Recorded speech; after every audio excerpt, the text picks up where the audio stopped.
Vamos lá? Pelo sinal da Santa Cruz, livrai-nos Deus, nosso Senhor, dos nossos inimigos, em nome do Pai, do Filho e do Espírito Santo. Amém. Que o Espírito Santo venha em nosso auxílio, iluminando as duas trevas que nós nascemos, a treva da ignorância e do pecado. Que nos dê entendimento, sabedoria, profundidade, ciência. Vinde, Espírito Santo, e enchei os corações dos vossos fiéis, e acendei neles o fogo do vosso amor. Enviai o vosso Espírito, e tudo será criado, e renovareis a face da terra. Oremos. Ó Deus, que instruístes os corações dos vossos fiéis com a luz do Espírito Santo, fazei que apreciemos retamente todas as coisas, segundo o mesmo Espírito, e gozemos sempre da sua consolação. Por Cristo Senhor nosso. Amém. Que o Espírito Santo nos dê profundidade, entendimento, sabedoria, ciência, nós possamos penetrar nos mistérios dos arcanos divinos, crescer na graça, no conhecimento de nosso Senhor, para nossa santificação, pela salvação das almas. Espírito Santo, inspirai-me, amor de Deus, consumi-me, ao reto caminho conduzi-me. Maria, minha mãe, olhai por mim, junto com Jesus abençoai-me, da peste, do erro, do vício, do pecado, da mentira, livrai-me. Em nome do Pai, do Filho e do Espírito Santo. Amém. Boa noite. Salve Maria. Última aula de 2023. Graças a Deus conseguimos mais um ano. E para finalizar, né? Estamos chegando uma das principais datas de todo o ano litúrgico. Na verdade, não só do ano litúrgico, mas da humanidade. É dividida, né? Antes e depois dessa data, e a gente vai aprofundar muito sobre isso daí também. Então vamos ver hoje a queda das civilizações e o Natal do Senhor. A gente já teve algumas aulas sobre o Natal, até na casa da dona Suzana. Já teve acho que umas duas lá, né? Só que hoje a gente vai pegar mais, né? Teve mais aulas, mas acho que no Natal foi duas. A gente teve duas. E vamos pegar, vocês vão ver algumas coisas hoje. O que significa o Carral Javé?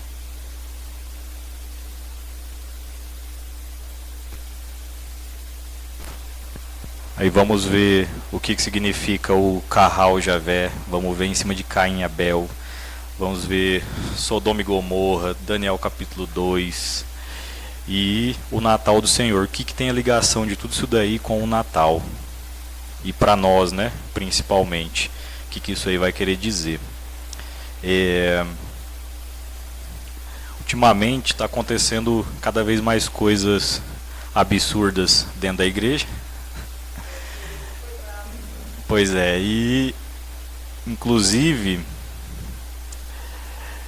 o próprio Cristo lá em Marcos 11, 17, ele cita Isaías, né? Ele fala: não está porventura escrito, a minha casa será chamada casa de oração para todas as nações? E em João 17, quando ele faz o próprio chicote e expulsa o povo, né? Ele fala: o zelo pela tua casa me consome, né? Então, a casa de Deus não é a casa da mãe Joana, né? A casa de Deus não é a casa da mãe Joana. Então, a piedade, o zelo, a reverência, o cuidado, o respeito, né? E a gente viu recentemente lá em São Paulo, no Mosteiro de São Bento, eles alugaram a nave central da igreja para fazer um desfile de moda. Eu fico imaginando São Bento estivesse lá, ele catava uma vara e ele mesmo expulsava todo mundo. Você vê na biografia dele como que era a coisa. Alugaram a nave central para fazer um desfile de moda. Sim. Durante ali o evento, aí você vê, na casa de Deus o centro virou as pessoas. O último ali era o Cristo. Aí, por absurdo que seja, agora recente na nossa diocese, na nossa cidade, alugaram a nave central da igreja para fazer formatura.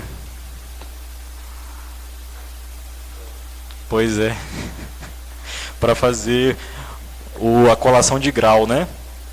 para fazer a colação de grau com música eletrônica, com... Não. Aqui na diocese aconteceu.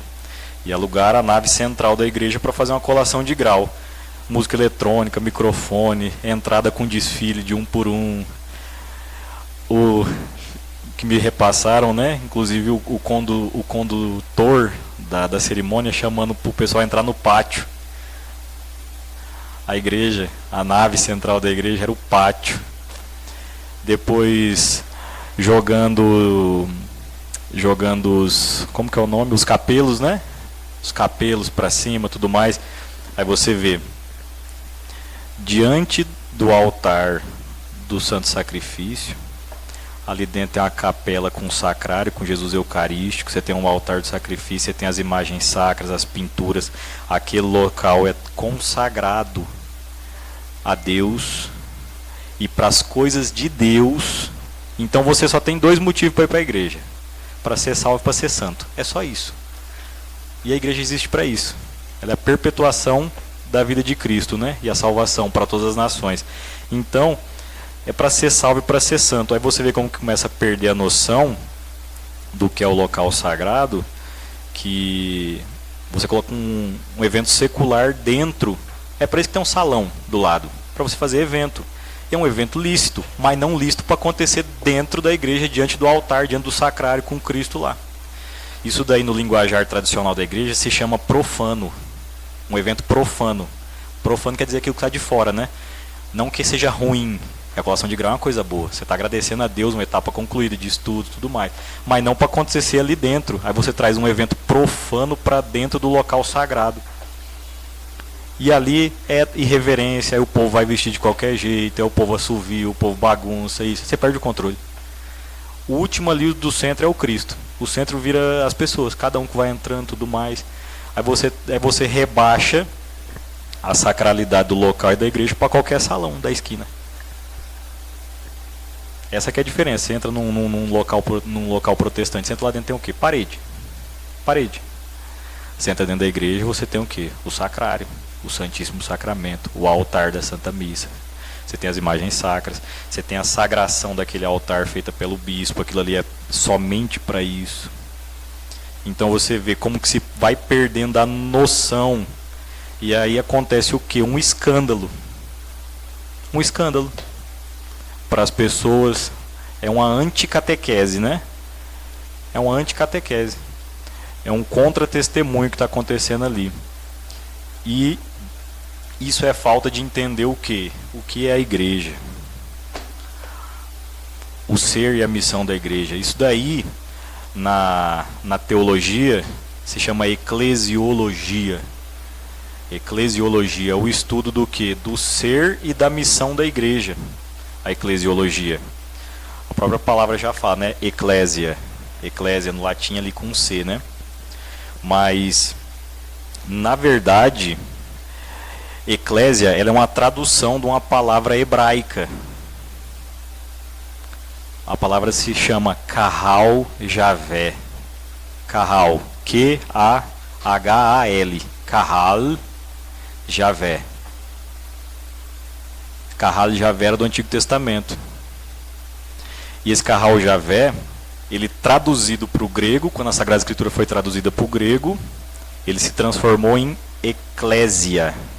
Eclesia, na verdade, com E-K-L-E-S-I-A. Eclésia. E quando do grego se traduz para o latim, se torna eclésia. Só muda o C e o som da palavra.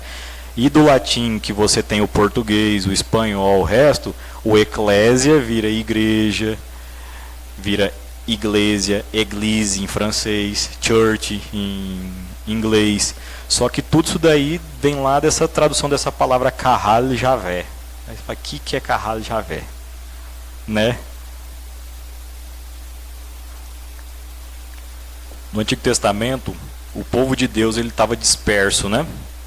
Não disperso em local, mas ele era um povo que estava escravizado.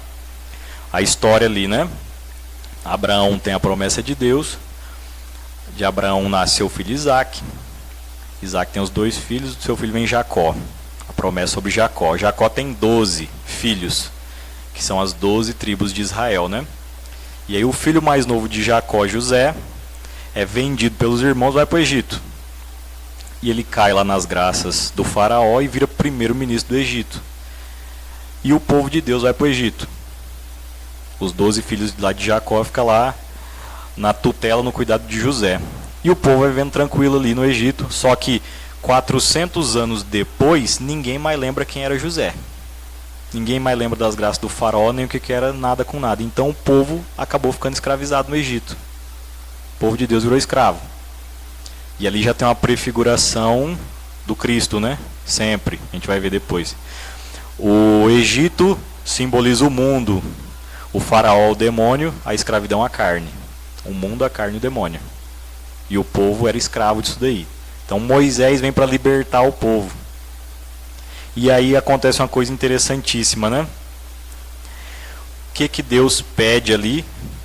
Um sacrifício. O sacrifício do cordeiro.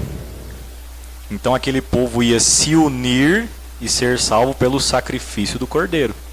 Todo mundo lembra lá, né? As 10 pragas do Egito, aí a última era dos primogênitos. Aí você tinha... As pessoas tinham que pegar o sangue do cordeiro e passar na vertical na porta e na horizontal no batente, né? Vertical, horizontal, na cruz, né? A mesma coisa. E aí esse povo se torna um povo único pelo sacrifício. A unidade vem do sacrifício, que é o sacrifício do cordeiro, que depois será o sacrifício do nova e eterna aliança do cordeiro, que é o Cristo. Então, esse povo se torna um pelo sacrifício e ele é constituído povo de Deus na unidade do sacrifício. Tanto que eles fazem um sacrifício para sair, depois que atravessa o Mar Vermelho, eles fazem sacrifício e continuam. Começa e termina com o sacrifício. Sempre. Então, ali, Jesus é o novo cordeiro, né? A salvação vem pelo sacrifício, a salvação vem pelo sangue do cordeiro, a salvação das famílias, do povo de Deus, tudo mais. Era uma prefiguração do Cristo que ia vir, né? E aí, a igreja acaba, o Kahal Javé, que era esse povo, que era no hebraico, se chamava o povo de Deus constituído pelo sacrifício do cordeiro, era o Kahal Javé. Era a igreja prefigurada, que depois, traduzindo, né? Eclesia do grego, eclésia, igreja, a mesma. E aí acontece uma coisa interessantíssima. Os santos padres da igreja, Santo Agostinho, Santo Tomás depois, né, já não é padre da igreja, mas Santo Tomás, São Cipriano e outros, eles começam a ver o quê? A igreja começa a partir do sacrifício, o povo de Deus começa a partir do sacrifício. Aí eles começam a olhar para o Antigo Testamento, aí eles falam, olha, Isaac é uma prefiguração de Cristo. Ele é o filho único muito amado, e ele é levado pelo pai na montanha com a lenha nas costas para ser sacrificado. Na hora de ser realizado o sacrifício, Deus não permite, aparece um cordeiro, e o cordeiro é sacrificado no lugar de Isaac. Já a prefiguração do cordeiro de Deus, né? Porque qualquer sacrifício que nós possamos entregar, ele é finito, ele é passageiro, ele é limitado, só o sacrifício de Deus é infinito. Que nem eu falei na aula passada, né? Eu pedir desculpa com o meu verbo é uma coisa, para a majestade infinita de Deus. Então Cristo, infinitamente com o verbo pedindo desculpa, é outra. Ele paga infinitamente, né? Então, aí eles falaram, mas não chegou ao sacrifício. Então vamos voltar mais um pouco. Aí eles olham Caim e Abel. E quando eles olham Caim e Abel, eles até têm uma frase, eles falam Ecclesiam Abba Abel. A igreja existe desde Abel. Ainda não se falava Kahal Javé, não se falava em igreja nem nada, mas eles falavam a igreja existe desde Abel. Ecclesiam Abba Abel. Sabe por quê? Porque Abel, ele é o pastor justo e inocente que é morto pelos seus irmãos, que são invejosos. Então, ele foi morto, o justo pelos injustos. Então, ele é uma prefiguração de Cristo. A igreja começa em Abel. Caim mata Abel. Vamos ver isso aí daqui a pouco. Aí tem outros santos padres que eles falam, não, Vamos voltar antes ainda. Eles falam, Ecclesiam ab Adamo. A igreja existe desde Adão. Aí, porque fala lá, não era bom que Adão estivesse só, né? Então, do Adão dormido, perto da árvore da vida, é retirado do seu lado a sua esposa. Aí de Cristo, o novo Adão, dormido na árvore da cruz, sai a sua única esposa, a igreja. Santo Agostinho falava isso daí também, né? Então, Adão é a prefiguração de Cristo, que é colocado dormido, não era bom que estivesse só, perto da árvore da vida sai a sua esposa, sua única esposa, do seu lado. E do Cristo, morto na cruz, dormido, sai a sua única esposa, a igreja. E aí lá São João, lá em João 19, sapientíssimo, né? Ele percebe uma coisa. Ele fala, e do lado do Cristo jorrou sangue e água. E eles perceberam o quê? Que a água simbolizava o batismo e o sangue simbolizava a Eucaristia. Então a igreja é constituída do batismo e da Eucaristia. São sacramentos de meio, né? Que se chama. Porque Cristo lá em Mateus 28 fala o quê? Batizai todos. Quem crer e for batizado será salvo. Quem não crer será condenado. Então é um meio de se salvar pelo batismo. E lá em João 6 ele fala, quem não comer da carne do Filho do Homem não poderá ser salvo. Então a Eucaristia é um meio também. E aí vem a questão do sacrifício. Por quê? Tira uma costela, sai sangue. Lá em Adão, né? Possivelmente. Então em Cristo na cruz vai acontecendo a mesma coisa. E esses paralelos, eles vão percebendo esses paralelos, né? Que vai acontecendo de Adão, de Cristo na cruz. Aí a prefiguração de Eva, que é a prefiguração da igreja.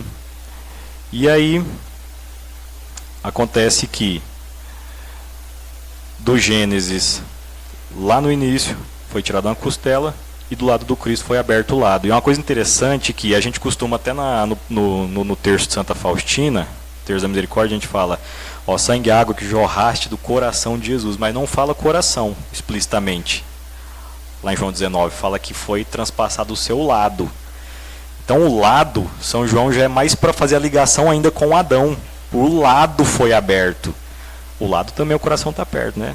Pode ser atravessado, igual os místicos aconteceu. Mas tudo isso ele vai fazendo essa ligação. Então os santos padres eles percebem que o ápice fundacional da igreja é a cruz. O ápice da fundação da igreja é a cruz. É dali, principalmente naquele momento. Cristo ele vai fazendo vários momentos anteriores, constituindo esse momento final, né? O que isso aí quer dizer? Por exemplo, quando Jesus chama 70 discípulos, isso é uma coisa que passa meio batida. Mas quem chamou 70? Moisés chamou 70. Lá com o povo no Antigo Testamento, o sogro dele lá em Números lá fala que é muita gente para a gente cuidar, dá muito problema. Constitui 70 homens, reza sobre eles, pede o Espírito Santo para eles te ajudar a governar. Quando tiver alguma coisa muito grave, eles trazem para você. Ele aceitou, fez isso, rezou por eles, receberam o Espírito Santo e ajudaram ele no governo, né? E Cristo vai e chama também 72 discípulos. Só que os 70 ali, ele simboliza as nações pagãs. Porque 70 são os anos que o povo passou na Babilônia. Então não quer dizer que tinha 70 países.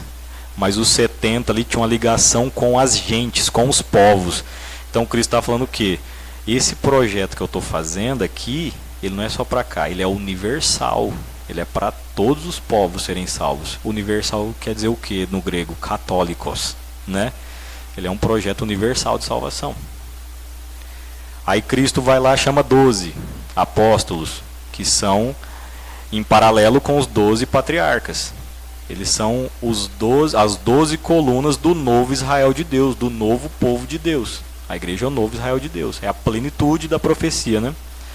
Aí Entre os 12, tem 3 que são mais próximos: Pedro, Tiago e João.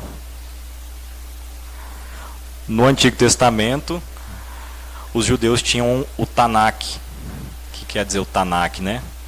Torá, que é a lei, o Nevim, que são os profetas, e os Ketuvim, que são os escritos, que é o quê? A Torá, os 5 primeiros livros, os profetas e os salmos e outras coisas. Então eram 3 autoridades que o povo tinha. Aí Jesus também chama 3 que são mais próximos dele. Então o tempo todo Jesus vai preparando e vai fazendo tudo com vistas ao curral, que era o povo de Deus, que era unido pelo sacrifício, que agora vai ser reunido no novo e eterno sacrifício para todos os povos, unindo o povo de Deus, a igreja. Vocês estão vendo que a coisa é bem mais profunda, né? Do que você citar uns versículos, algumas coisas e tudo mais. É que isso aqui já é uma visão teológica de tudo que foi sendo preparado, né? As prefigurações de Cristo no Antigo Testamento, da igreja, de Nossa Senhora. Tudo foi sendo preparado, né? E aí tem uma coisa muito interessante, porque os santos padres, eles falam a igreja, Eclésia Abadão, a igreja sempre existiu. Mas como que ela existiu antes de Jesus fundar, né? Aí eles perceberam o quê? Que Deus quem é? Deus não vê as coisas separadinhas, igual a gente. Passado, presente, futuro, as coisas esmigalhadas, desfaceladas. Ele vê tudo de modo simplíssimo, eterno e presente. Agora, então, quando ele contempla o projeto na mente dele, ele já contemplou a igreja. Então, esse projeto tem uma unidade, uma coisa que vai ser para nós vai ser realizado, mas em Deus já se realizou. Aí tem umas coisas interessantes. Para nós vai se realizar, mas na mente de Deus já existe. Para nós é uma preparação, para Deus já é realidade. Para nós é realização, para Deus sempre foi. Então é por isso que os santos padres, tanto que Santo Agostinho fala, né, que o Antigo Testamento é revelado no Novo e o Novo está oculto no Antigo, né? Então você tem que ler através de Cristo. E aí os santos padres perceberam que eles olhavam para trás e eles viam Cristo, né? Faziam uma volta de 360 graus. Viam Cristo. Aí continuavam olhando para frente, viam Cristo. Então tudo era feito em função dele, por ele, para ele, pelo bem, pela salvação das almas. Nesse 360, né? Que eles percebiam que a gente muitas vezes não consegue perceber, mas eles rezavam um pouco, né? Rezavam um pouco, estudavam um pouco. Os padres da igreja. Sim, Santo Ambrósio, Santo Agostinho se converte através dele. Santo Ambrósio é doutor da igreja. Espetacular. E como que eles percebem isso, né? Porque Cristo é o Verbo eterno. Está fora do tempo. Só que o Verbo se faz carne. Ele entra no tempo. Acontece a união do tempo com a eternidade. Então na eternidade já era Cristo. No futuro vai ser Cristo. Por ele todas as coisas foram feitas, sem ele nada foi feito. São João fala lá em João 1. Hebreus 13, 8. Por isso que fala, Cristo é o mesmo ontem, hoje e sempre. Apocalipse. Eu sou o que era, o que é, o que vem. O dominador. Lá quando ele fala o nome para Moisés, Moisés pergunta, como é que é seu nome? Ele fala, Yahvé, eu sou aquele que sou. Não é aquele que era, aquele que vai ser. Eu sou. Para Deus tudo é presente. Então para Deus, quando ele pensou a igreja já é. Para nós ela foi sendo realizada, mas para ele já sempre foi. Então por isso que quem foi salvo antes da vinda de Cristo, foi salvo pelo Cristo que viria, através da igreja. E quem for salvo depois, é salvo pelo Cristo através da igreja. Aí você começa a entender por que Santo Agostinho fala que... Eles têm algumas frases assim, quando você lê, você fala, rapaz... eu não lembro se é Santo Agostinho que fala, o mundo existe em função da igreja.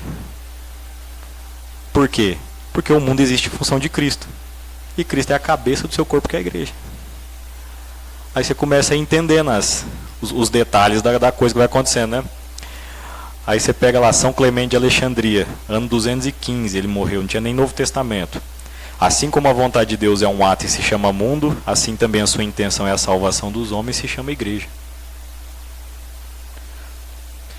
Que estupendo mistério! Há um único Pai do universo, um único Logos do universo, também um único Espírito Santo idêntico em todo lugar. Há também uma única Virgem que se tornou mãe e me agrada chamá-la de igreja. Ano 215. Tinha nem Novo Testamento ainda fechado. São Cipriano. A esposa de Cristo não pode adulterar, é fiel e casta. Aquele que se separa dela saiba que se junta com uma adúltera e que as promessas da igreja não a alcançam. Aquele que abandona a igreja não espere que Jesus Cristo recompense. É um estranho, um proscrito, um inimigo. Não pode ter Deus por pai no céu, quem não tem a igreja por mãe na terra. Então, você vai vendo que as coisas que Cristo vai levando à plenitude já eram prefiguradas lá atrás no ser e na missão da igreja, o que ela ia ser, o que ela ia fazer, para que ela existe. Tanto que Santa Catarina de Sena fala que a igreja é o corpo místico de Cristo, porque ela que vai continuar a obra de salvação, levar os meios necessários, os sacramentos, a Sagrada Escritura, a fé, a doutrina, a moral, Nossa Senhora, os doutores, os santos, tudo. Então, tanto que lá em Efésios 4:5, São Paulo fala, né? Há um só Senhor, uma só fé, um só batismo. Então só pode ter uma única igreja. Porque já vem da própria unidade de Deus. Não tem como ter dois Carral Javé. É um povo de Deus, unido pelo mesmo sacrifício, pelos mesmos mandamentos, pelos mesmos sacramentos, pelo mesmo credo, pelo mesmo Pai Nosso. Então é a unidade do povo de Deus. Aí dentro da unidade você tem os carismas, né? Os modos de viver diferentes. Dentro da única fé, né? E quando Cristo, lá em Mateus 16, né? Que é a promessa sobre Pedro, lá no grego ele usa o artigo definido. Edificarei a minha igreja. A, singular, único. Então é a minha, o Carral Javé, a plenitude. A minha igreja. Então, daí uma breve introdução. Uma breve introdução do que era o Carral Javé. Porque daí a gente vai começar a entender agora a questão das civilizações, né? Que é até o tema da aula de hoje. É a queda das civilizações e o Natal do Senhor, né? Então, você vê uma água.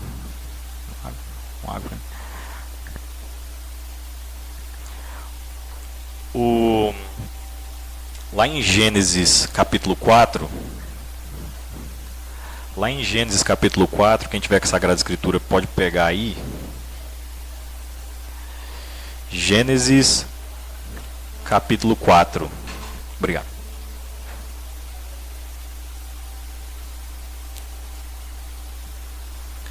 Gênesis 4. Amém, misericórdia. Gênesis 4, do 3 ao 17. Aí vai ter a narração de Caim e Abel. Isso aqui a gente vai aprofundar ano que vem, na aula de Sagrada Escritura. Mas hoje a gente vai pegar alguns detalhes importantíssimos aqui que acontecem, né?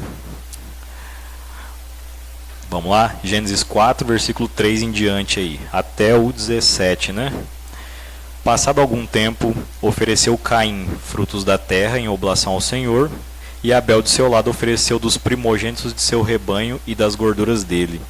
E o Senhor olhou com agrado para Abel e para a sua oblação, mas não olhou para Caim, nem para os seus dons. Caim ficou extremamente irritado com isso, e o seu semblante tornou-se abatido. O Senhor disse-lhe: por que estás irado e por que está abatido o teu semblante? Dá uma paradinha aí. Alguns detalhes. Então Caim era lavrador, Abel era pastor de ovelhas. Caim, ele dava, mas ele dava o que sobrava para Deus. Abel dava o que ele tinha de melhor para Deus. Então eram os dois que estão fazendo sacrifício, mas um dava do que sobrava, o outro dava o que tinha de melhor. E aí Caim ficou com inveja de Abel, porque Abel deu daquilo que ele tinha de bom e Deus se alegrou. Então aqui acontece com Caim a mesma coisa que acontece com Adão e Eva lá no paraíso. Pela inveja do demônio entra o diabolos, né? Diabolos, aquele que divide o símbolo, né? Divide o homem de Deus, faz a divisão. Então lá foi pela inveja e aqui a inveja continua. E aí acontece uma coisa, né? O Caim, ele vai simbolizar o quê? Os fariseus e o povo depois que mata Cristo. E Abel vai simbolizar o Cristo, né? Inocente. Então você vê, a hora que ele começou a ter o sentimento no coração, uma coisa é sentir, outra é consentir, né? Aí Deus fala para ele, lá em 4:7, se praticares o bem, sem dúvida alguma poderás reabilitar-te. Mas se procederes mal, o pecado estará à tua porta, espreitando-te, mas tu deverás dominá-lo. Dominar vem de dominus, de senhor, né? Então, dominar junto com Deus as más inclinações. Então, a tentação vai vir, mas você pode dominá-la. Que Deus não ia permitir, 1 Coríntios 10, né? Tentação alguma que ultrapasse as forças humanas. Porque se ele permitisse, ele ia ser injusto. Como é que é permitir um negócio que não dá nem para você ganhar? Logo, Deus não é injusto, né? Então, e lá na carta de São Tiago fala que cada um é tentado pela sua própria concupiscência, que atrai ou alicia, né? Cada um vai ter uma concupiscência, uma inclinação natural maior para alguma coisa, conforme a personalidade, o defeito dominante, outras coisas. E aí Caim disse, então a Abel, seu irmão, vamos ao campo. Logo que chegaram ao campo, Caim atirou sobre o seu irmão e o matou. O Senhor disse a Caim, onde está o teu irmão, Abel? Caim respondeu, não sei. Vocês perceberam aqui que ele já cometeu 2 pecados mortais, né? Primeiro, 5º mandamento, ele assassinou. E agora Deus pergunta, ele fala, não sei. Ele sabia. Deliberadamente ele afirmou uma coisa voluntária, sabendo que não era, né? 8º mandamento. E ele ainda fala, sou porventura eu o guarda de meu irmão? O que Cristo fala lá no Evangelho, né? Amarás o teu próximo como a ti mesmo. Então você é guarda do seu irmão. Tanto que São Francisco fala, cuida bem da sua vida, talvez ela vai ser o único evangelho que o seu irmão leia. Então, do mesmo jeito que você chegou a conhecer Cristo por ajuda de outro, agora você tem que ajudar o outro. Então você tem que ajudá-lo, né? Tanto que Cristo fala o quê? Amai uns aos outros como eu vos amei. Como que Cristo amou? Ensinando a verdade, se sacrificando, querendo a salvação eterna da alma. É isso que você tem que fazer, ensinar a verdade, sacrificar e querer a salvação eterna da alma do outro. O Senhor disse-lhe, que fizeste? Eis que a voz do sangue de teu irmão clama por mim desde a terra. De hora em diante serás maldito e expulso da terra, que abriu sua boca para beber de tua mão o sangue de teu irmão. E aí começa a parte da maldição que ele recebe, né? Então você vê que coisa interessante. Lá em 4:6, do 6 ao 8, ele recebe um aviso da consciência. Deus dá um aviso na consciência dele, ilumina a inteligência dele. Se você praticar o bem, você vai se reabilitar. Agora, se você fazer o mal, você vai se lascar. Porque na sequência aqui fala que Deus colocou um sinal em Caim. Na sequência aqui, quer ver?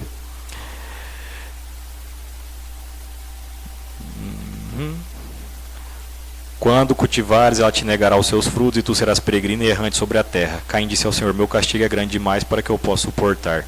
Eis que me expulsais agora deste lugar. Eu devo ocultar-me longe da vossa face, tornando-me um peregrino errante sobre a terra. O primeiro que me encontrar vai matar-me. E o Senhor respondeu, não, mas aquele que matar Caim será punido 7 vezes. Então o Senhor pôs em Caim um sinal, para que se alguém o encontrasse, não o matasse. Santo Ambrósio, com a sabedoria divina e a iluminação de Deus, ele fala o que? Esse sinal que Caim recebe é o sinal do pecado. Porque fala que Caim começou a andar, aqui não tá, no finalzinho fala no 16, ó, retirou-se da presença do Senhor e foi habitar na região de Nod. Nod vem de Nud, N-U-D, do hebraico quer dizer errante, vagante sobre a terra. Então, depois do pecado mortal, ele começou a vagar sobre a terra errante. E aí ele tinha um sinal, que é o sinal do pecador, que ele sempre vive angustiado, agoniado, com medo, com ódio, com cobiça, isso, aquilo, outro. Então ele se tornou maldito por causa do pecado mortal. Certo? E aí tem umas coisas interessantes, né? Santo Agostinho, ele escreve a cidade de Deus, né? Muito em cima disso daqui, e ele fala uma coisa interessante. Na sequência, no versículo 17, fala que Caim conheceu sua mulher e ela concebeu e deu à luz a Enoque e construiu uma cidade. Só disso daqui Santo Agostinho pegou, e aí a meditação dele, né? Ele falou, Caim construiu uma cidade. Abel não construiu nenhuma cidade. Aí ele fala, o que isso aí quer dizer? Que os santos vivem como peregrinos na terra. Abel vivia como peregrino na terra. Então Caim tentou se basear na sua própria força, ou seja, ele tentou plantar materialmente a coisa. Minha alegria vai vir disso daqui, da cidade. Não da cidade de construção, da cidade de mentalidade, entendeu? Eu vou me prover, eu não preciso de Deus, eu sou suficiente, eu me basto a mim mesmo. Não percebendo que vai perder tudo. É por isso que a própria palavra paróquia, do grego, paroikos, quer dizer acampamento. Acampamento de exílio. O que o povo de Deus fazia no deserto? Eles andavam, estabeleciam um acampamento. O pároco é o chefe do acampamento, desse povo de Deus que está peregrinando, que tem que rumar a uma pátria celeste. Peregrinos. A paróquia, tanto que inclusive chama de nave, a gente estava até falando, nave central, vem de nave, de nau, de navio. O navio da igreja que vai atravessando o mundo. A barca de Pedro, que é prefigurada na arca de Noé, né? Tudo mais. Então você vê, Santo Ambrósio fala que Caim é marcado como escravo e não pode escapar da morte, porque vive escravo da angústia, do medo, do desejo, do ódio, da luxúria, da ganância. Embora ele pense que é livre, é escravo de vários senhores. Tanto que Jesus fala lá em João 8,34 que todo aquele que deixa dominar pelo do pecado se torna seu escravo. Querendo ser livre, se torna escravo. E Santo Agostinho falava, né? O pecador, ainda que ele seja rei, ele é escravo. Não de um senhor humano, mas de tantos vícios quanto ele tenha. Ele não domina a si mesmo, ele não rege a si mesmo, ele é escravo. Ele não tem autonomia, ele não tem liberdade. E é essa liberdade de você ordenar, né? Tanto que os místicos da igreja falam, né? Ou a alma subjuga o corpo, ou o corpo escraviza a alma. Não tem outro meio. Ou a sua razão e a sua alma unida a Deus domina a sua vontade e as suas paixões, ou vai inverter isso daqui e daqui a pouco você está igual aos animais. Bacana, né? Você vê só de algumas coisinhas só de Caim e Abel, né? E aí tem uma coisa muito interessante, que fala que Adão teve 2 filhos, né? Mas Adão, lá no hebraico, quer dizer homem. Adama, homem formado de terra, né? Então Adão teve 2 filhos. A humanidade tem 2 tipos de pessoas: os justos e os injustos, os inocentes e os ímpios.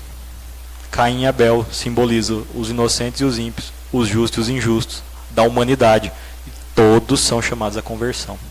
Todos são chamados à conversão. Porque só com Deus que você vai conseguir, pela graça, pela misericórdia dele, né? Ser um só com ele. Bacana? Bacana?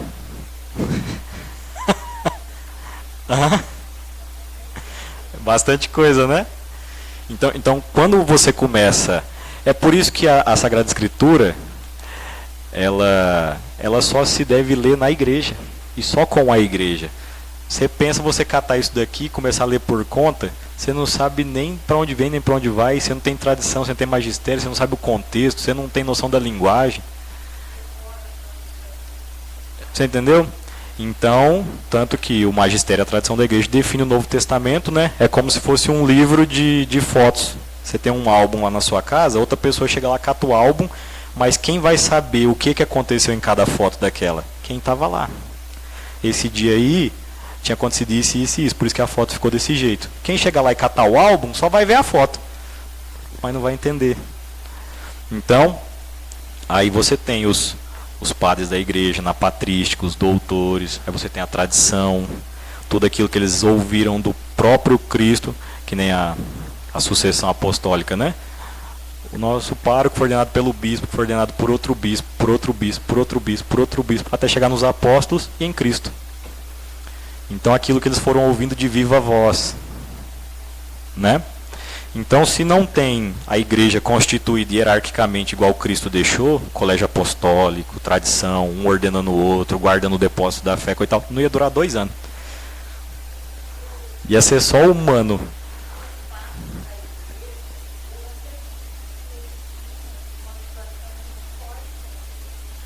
Sim. Eles estavam muito próximos dos apóstolos, né? Então você pega São Policarpo de Esmirna, ele foi discípulo de São João, discípulo de Cristo. Então ele ouviu diretamente de São João, por isso que ele chama Nossa Senhora de Nova Eva. Então vários conceitos que você vai tendo ali, que a igreja sempre teve, porque eles ouviram dos apóstolos de viva voz. Pois é. E aí você vê coisa interessante, que agora, um pouquinho para frente de Caim e Abel, a gente vai ter a história de Sodoma e Gomorra. Porque aqui vocês já viram o quê? Que Caim, ele edificou uma cidade, que é a cidade dos homens, né? Inclusive Santo Agostinho fala que a cidade dos homens, ela vai do amor de si mesmo até o desprezo de Deus. E a cidade de Deus vai do amor de Deus até o desprezo de si mesmo. Então, toda instituição, ideologia, sociedade, qualquer coisa que tiver inspiração somente humana, vai se destruir, vai acabar. Só aquilo que é de iniciativa divina que permanece, porque é eterno, é perene, a gente vai ver daqui a pouco. Então, por isso que os impérios vão surgindo e caindo e a igreja permanece. Vamos ver daqui a pouco. Um pouquinho para frente, Gênesis 18, Sodoma e Gomorra.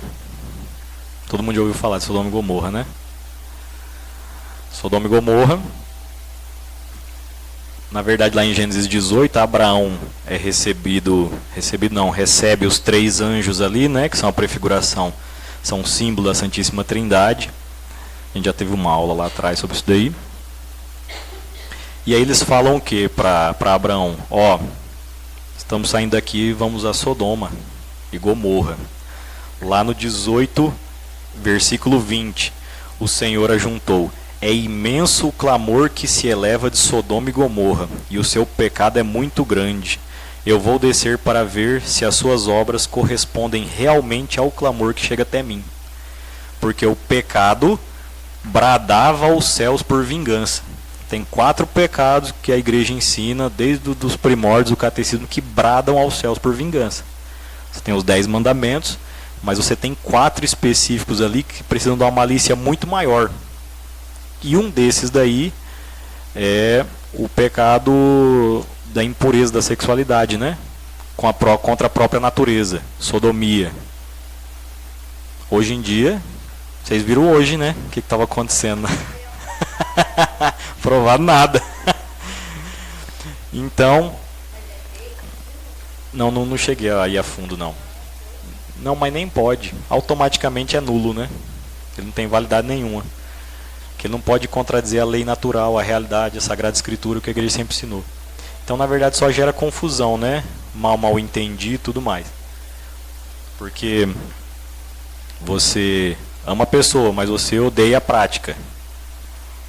Você ama o pecador, mas odeia o pecado. Você tem paciência com ela, e misericórdia, não com erro, porque faz mal para ela, para os outros e ofende a Deus. Então é um tríplice efeito, né?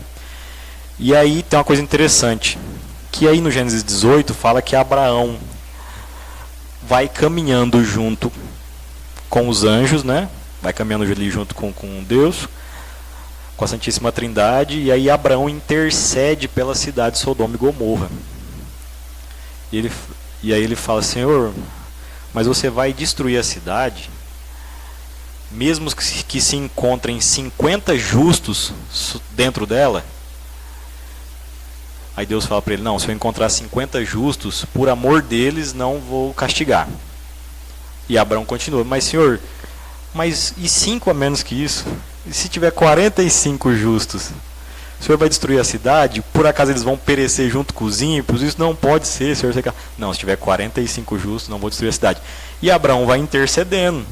E vai lutando ali com Deus. Até que fala na passagem que Jacó lutou com Deus, ele lutou na oração, né? Na obstinação, pedindo, perseverando e tal. E Abraão vai indo. E ele vai indo, né? 40. Não, e se for 30? E se for 20? E se for 10? Aí Deus fala, não, se tiver 10 justos, por amor desses 10 justos, não castigarei a cidade. Abraão falou, tá bom. Não tinha 10 justos na cidade. Então, tem umas coisas que é interessante para a gente fazer a proporção, né? Ele chegou a 20% do pedido inicial dele. Ele começou com 50, ele terminou com 10. Mas nem 20% deu. E aí, acontece lá que os anjos ficam sabendo que tem Ló dentro da cidade, que era justo, né? E fala que Ló todo dia sentia a alma dele atormentada pelas coisas que se praticavam ali. Rapaz, quem não sentiu a alma atormentada hoje em dia não está unido com Jesus. Que é tormento, atrai tormento, é só loucura. Cada dia é uma bizarrice nova, né? É escândalo, é ideologia, é ideia disso, é ideia daquilo, é negação, é tudo. É problema fora, dentro, perseguição de todo lado. E aí os anjos percebem que o negócio na cidade era feio mesmo e falam para Ló, pega a tua família, os teus próximos, coitado, que a cidade vai ser destruída.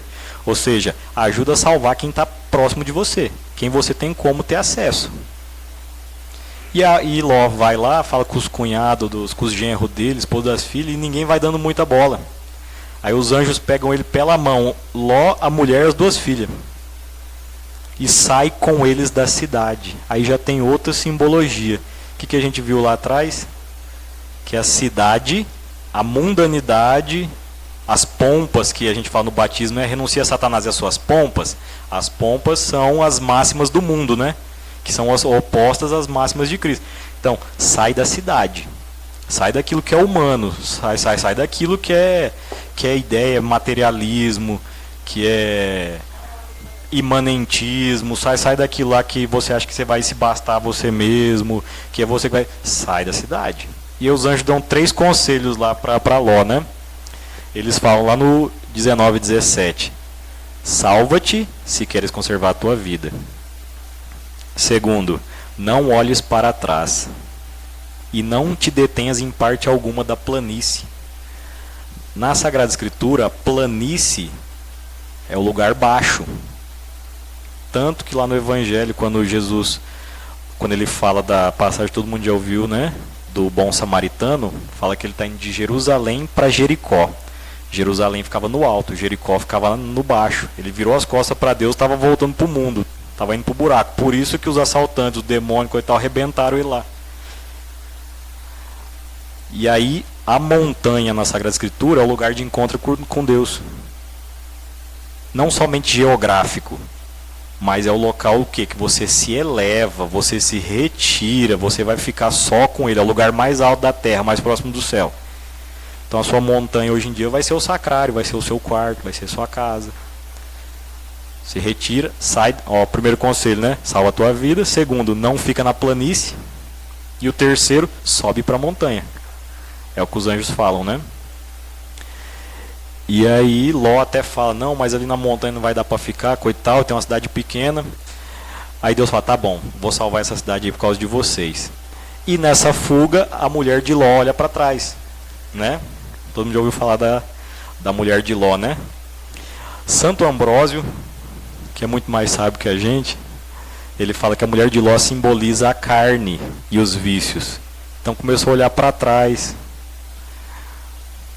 Nossa, como que era bacana, como que era bom, vamos dizer que morreu, virou estátua de sal.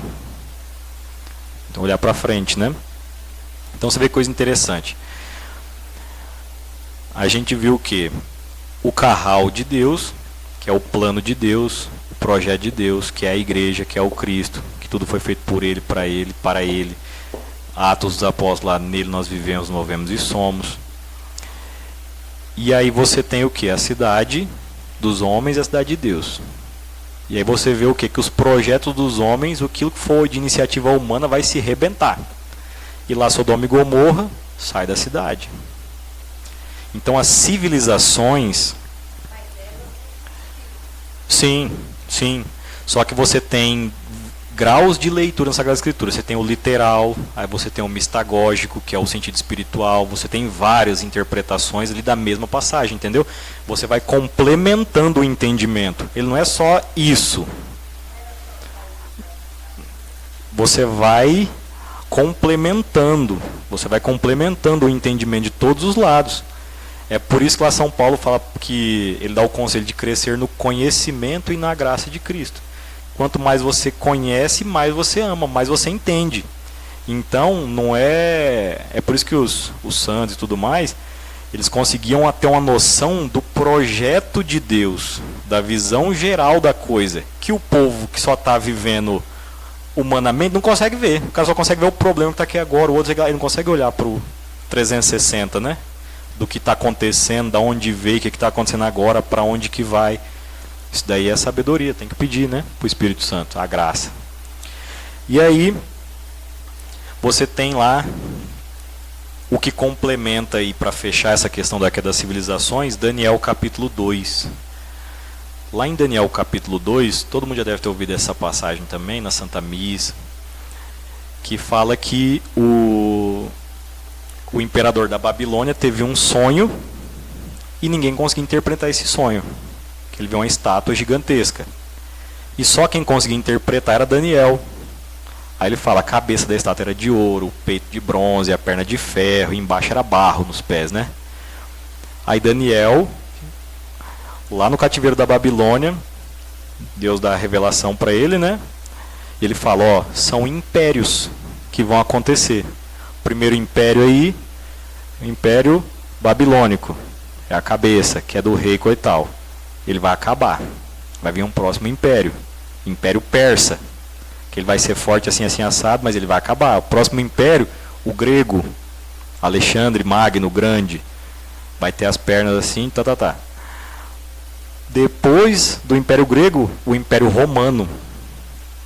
Ele vai esmagar o mundo conhecido. Só que esse império vai ter os pés misturados com barro. Ele vai ser frágil. E aí tem a prefiguração absurda da igreja.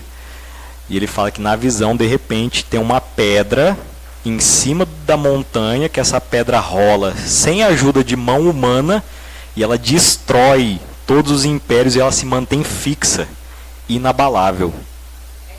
A igreja, o Cristo, que é a rocha. Bonito ou não?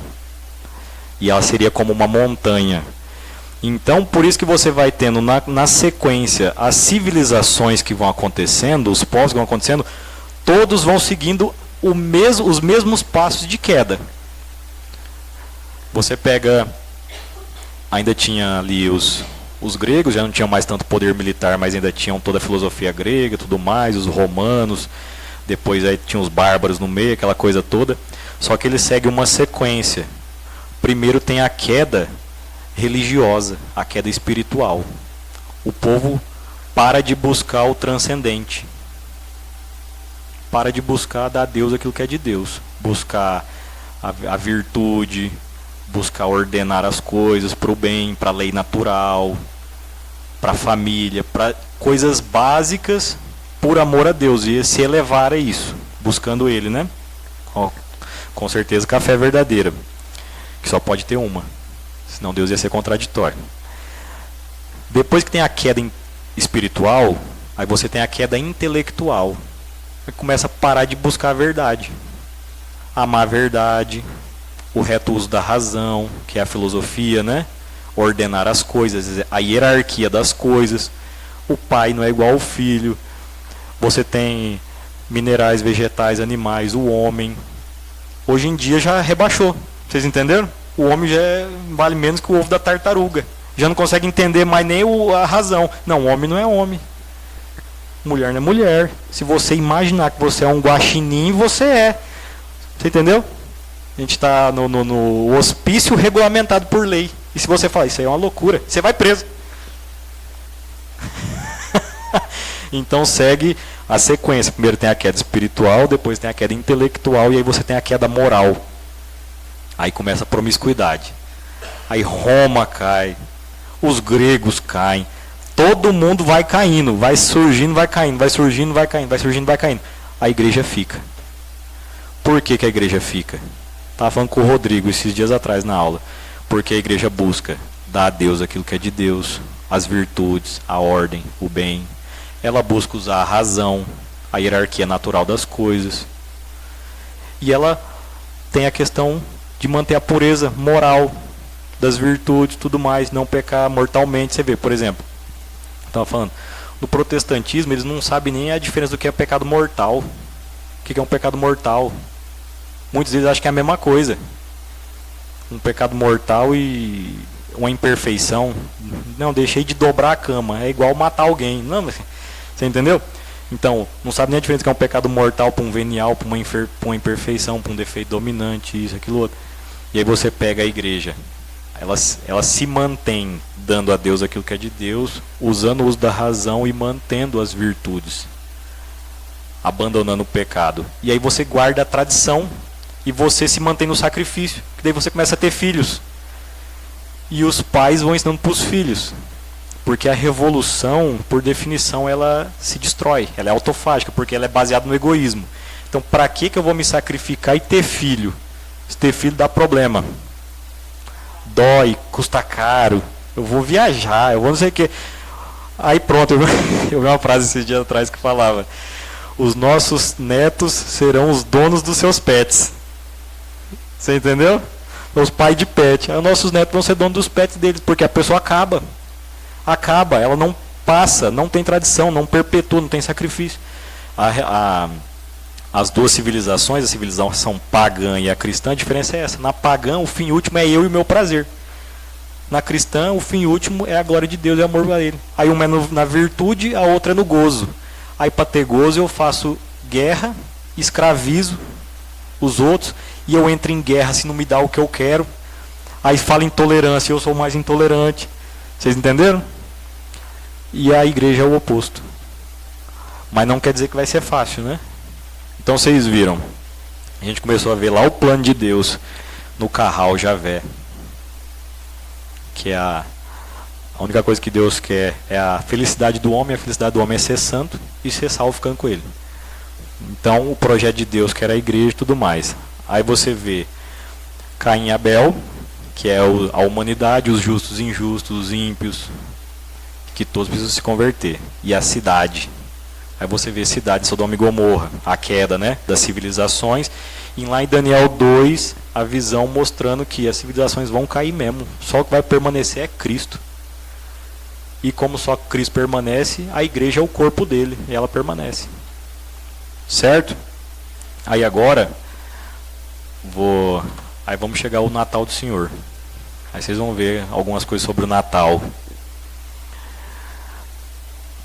Até aí alguma pergunta? Tá tranquilo? Muita informação?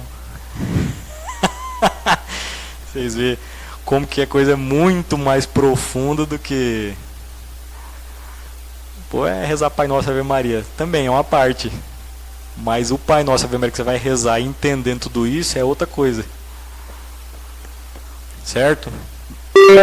Tem que tirar aqui.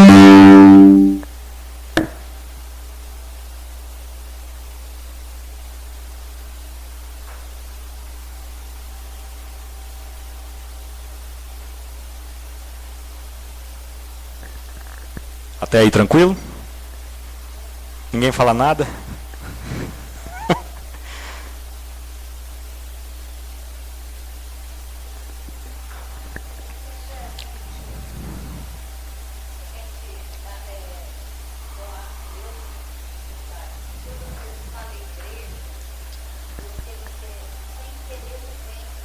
As pessoas.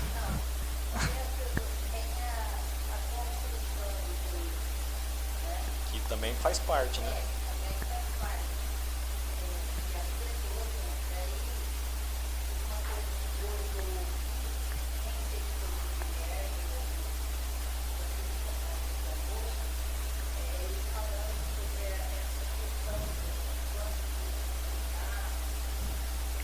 Vamos ver aqui. Vamos ver aqui.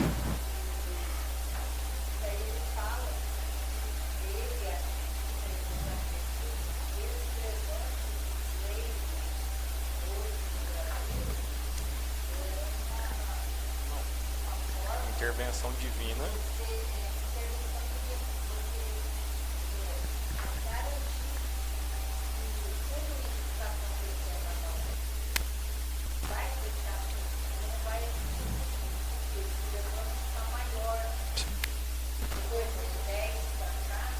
Sim.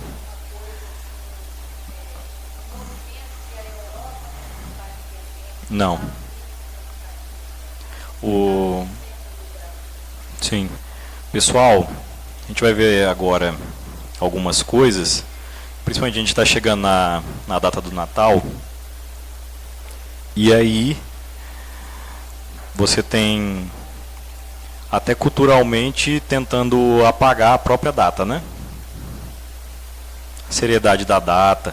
A União Europeia, ela queria retirar a palavra Natal e Virgem Maria de aparecer em qualquer tipo de documento. Sendo que a Europa foi construída por causa de Jesus, da Igreja e de Nossa Senhora. O que a Europa teve ali que aconteceu depois foi por causa da vinda de Cristo. E aí, Salmo 2, né? Negam, se juntam os príncipes da terra contra o Senhor, contra o seu Cristo. Não serviremos, né? Volta a mesma coisa do demônio. Eu me basta a mim mesmo, eu sou Deus, aquela coisa.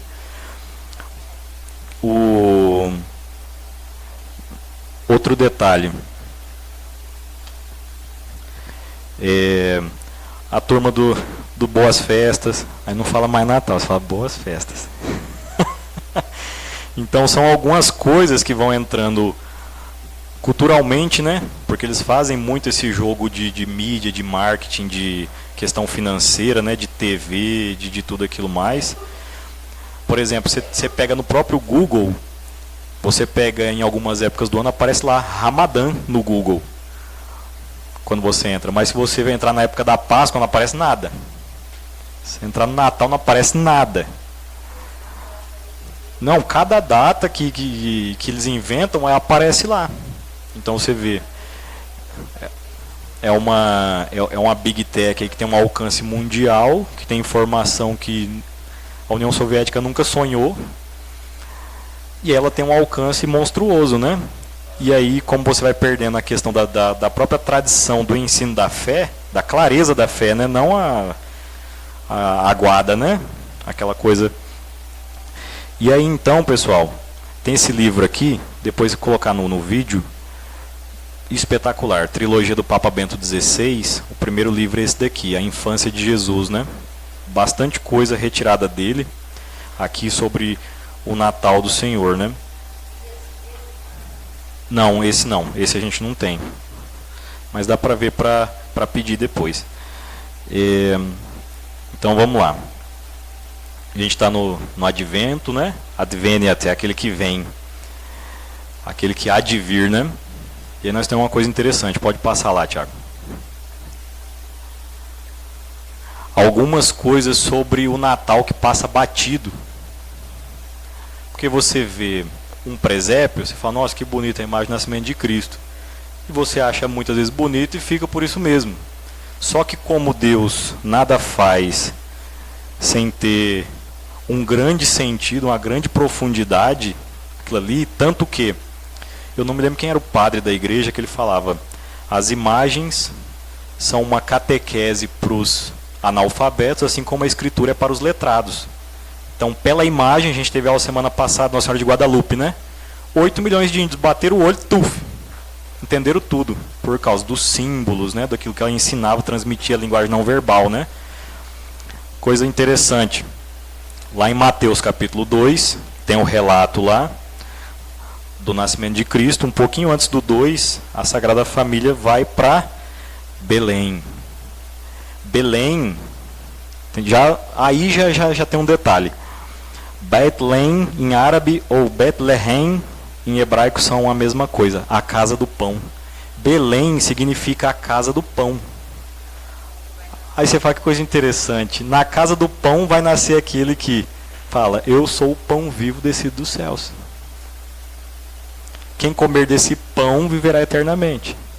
Minha carne é verdadeiramente comida. E ele multiplica o pão, e ele fala que ele é o pão.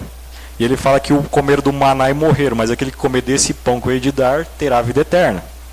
O maná foi prefiguração dele, do corpo de Cristo que viria, do cordeiro lá de Moisés, lá da saída da Páscoa. Por isso que a gente tem a Páscoa semanal, que é a missa no domingo. Então, aquele que ia ser o pão vivo, ele vai nascer na casa do pão. E chega lá na casa do pão, lá em Belém, e aí você tem a prefiguração da igreja. Santo Agostinho falava, né? Eles chegam lá e não tem lugar na cidade. Você vê. Deus vem, a gente está falando o que na aula aqui? O povo tinha que sair da onde? Da cidade. Não tem lugar para Deus na cidade. Ele tem que nascer fora da cidade. E para onde que ele vai nascer? Entre os animais. Ele vai nascer no coxo, na estrebaria, no presépio. Aí Santo Agostinho, lógico, né? Com a infusão da graça que ele tinha. Pode passar lá, Tiago. Com a infusão da graça que ele tinha, ele falou o quê? O estábulo, o coxo, é a prefiguração da igreja. Porque o que é o coxo? É onde os animais deixam a sujeira e se alimentam. Lá na baia, lá, eles não fazem as necessidades e comem no coxo. Você vai na igreja, deixa a sujeira pela confissão e se alimenta da Eucaristia. E aí Nossa Senhora coloca ele na palha, ali no meio dos animais, porque ele ia ser alimento. Nosso alimento. Ele ia ser o pão vivo descido do céu, lá no coxo em Belém. E fala que Nossa Senhora deixa ele envolto em mantos. Ou seja, para você encontrar o Cristo cada vez com mais profundidade, você tem que ir tirando os véus e se aprofundando cada vez mais. Isso aqui que a gente está fazendo. Aí você vai entendendo cada vez mais o mistério.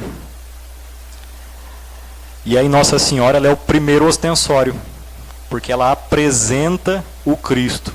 Tanto que fala que os magos chegaram, os pastores, e o menino estava com Maria, sua mãe. Nossa Senhora apresenta ele para os homens.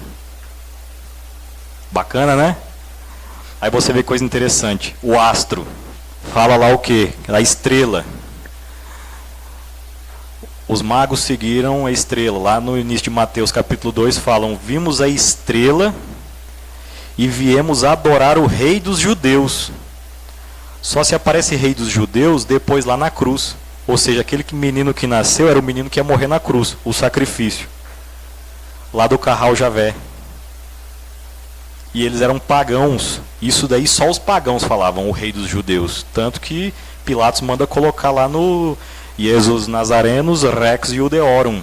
É o INRI lá de cima da cruz. Quando você vê INRI lá, Jesus Nazarenos Rex Iudeorum. Jesus de Nazaré é o rei dos judeus. E aí, que coisa espetacular. Os homens seguiam os astros.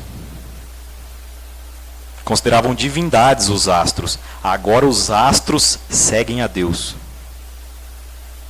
Aquele bebê que mal falava faz mover os astros agora. Que nem se mexia direito, move as estrelas. E leva eles para vê-lo. Aí tem a profecia lá de Números 24:17, a profecia de Jacó em Gênesis 49:10. Pode passar lá, Tiago.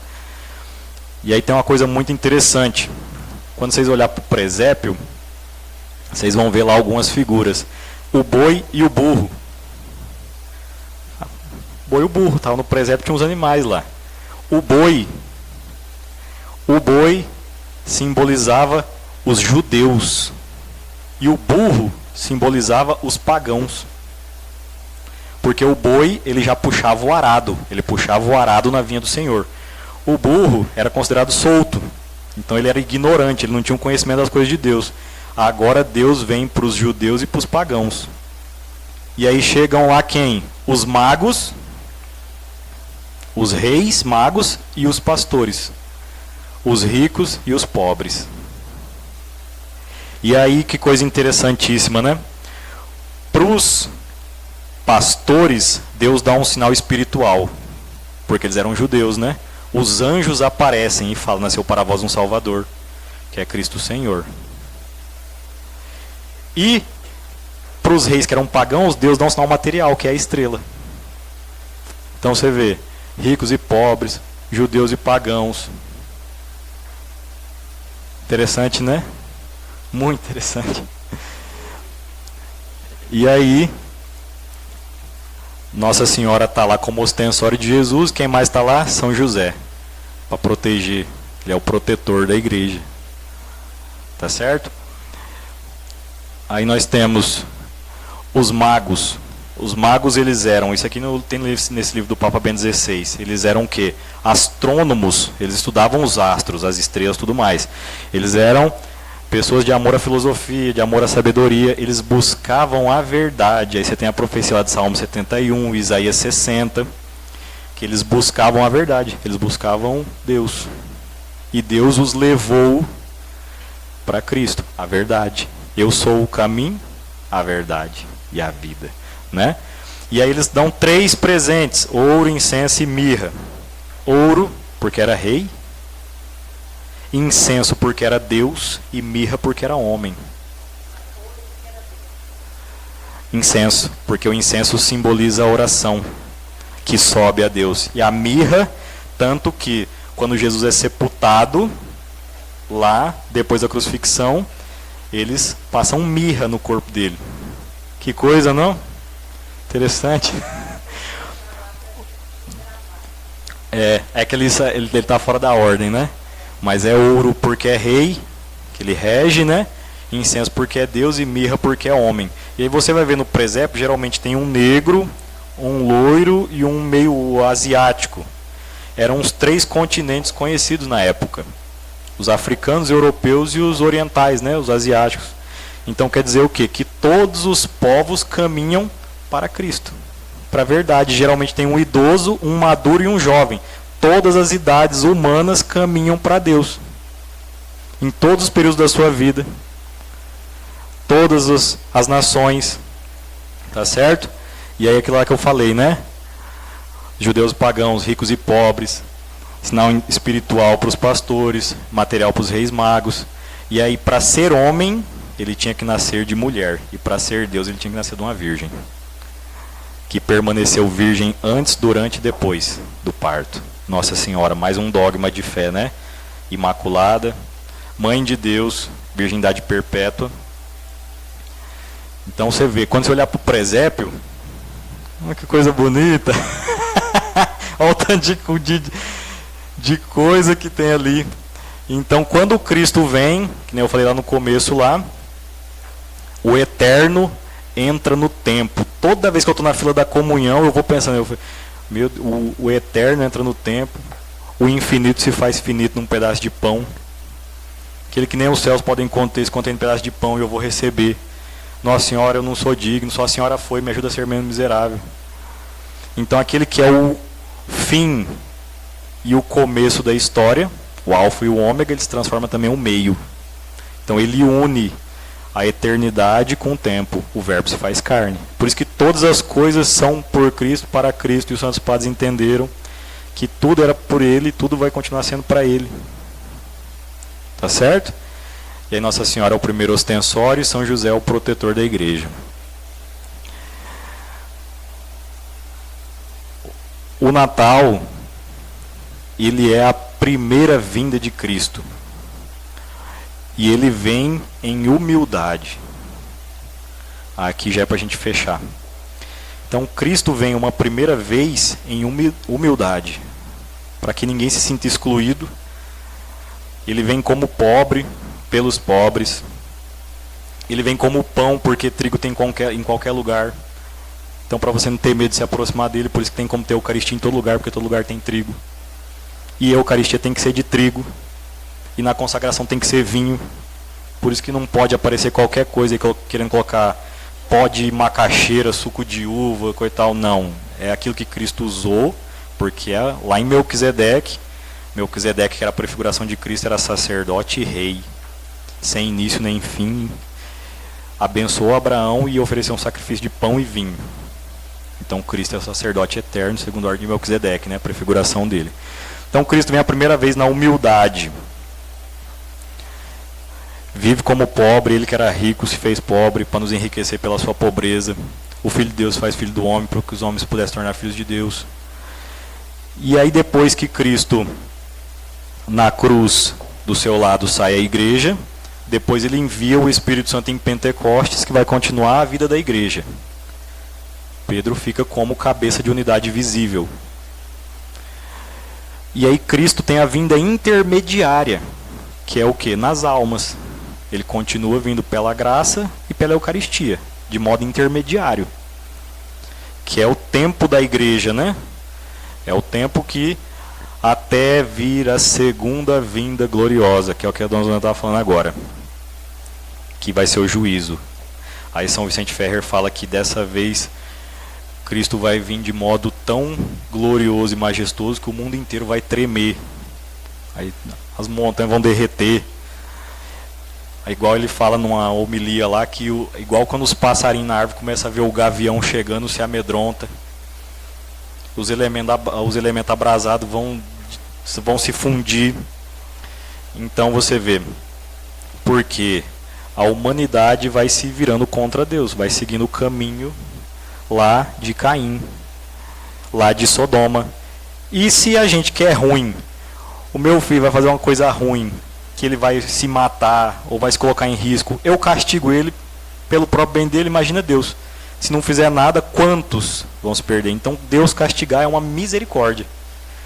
O pior é se ele não fizesse nada, porque daí é todo mundo de rodo mesmo.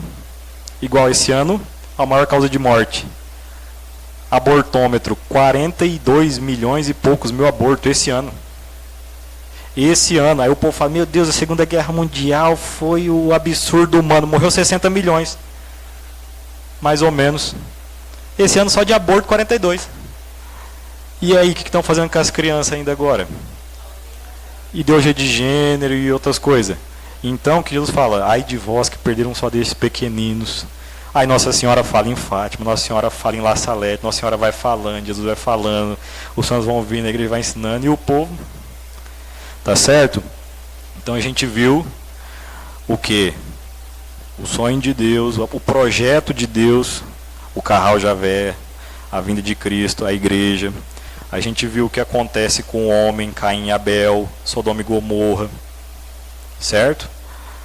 O que acontece com as civilizações que seguem sempre o mesmo processo. A queda espiritual, religiosa, né? Que deixa de dar a Deus aquilo que é dele. Aí depois a queda intelectual, que começa a negar a verdade, a realidade das coisas, que começa a lesionar a própria inteligência. E aí Santa Teresa d'Ávila falava que o homem que não reza ouvir um animal, ouvir um demônio. Ouvir um demônio porque faz coisas absurdas por malícia, ou um animal porque vai viver só por função de prazer e sensação. Né? Isso aí é... E aí se torna escravo, né? Que é aquilo lá que aconteceu com Caim. Vive na terra de Nod, errante e vagando, perdido, né? E aí a gente fecha com o quê? Daniel 2, mostrando que a pedra viria por iniciativa de Deus, que ela é rolada sem mão humana, e ela permanece, quebra as civilizações, e ela permanece até o fim. É a rocha, como a montanha. Tá certo? E aí o Natal do Senhor, que é essa vinda de Deus para as nações, que aquilo que ninguém podia reparar, ele reparou, né? E para a gente viver cada vez de modo melhor o próprio Natal. E a importância dessa data, que cada vez se perde mais o valor, né? Tá certo, pessoal? Então, E é lógico que depois do Natal aí tem a segunda vinda, né? E aí, e tem uma coisa interessante, que ou Jesus volta ou você vai. Então não tem... ou ele volta ou você vai. Você tem que estar bem sempre. Por isso que é o vigiar e orar, tá certo? Então, que Nossa Senhora passe à frente, para nós entendermos cada vez mais a vontade de Deus, os mistérios de Deus. Ela que foi aquela que mais o amou, que ela nos ensine a amar Jesus, adorar Jesus, reparar Jesus, ficar com Jesus. Que nós possamos viver um santo Natal nas nossas vidas, nas nossas famílias, nos nossos trabalhos, nas nossas ações. Que São José nos proteja, guarda e conduza, assim como ele fez com a Sagrada Família de Nazaré.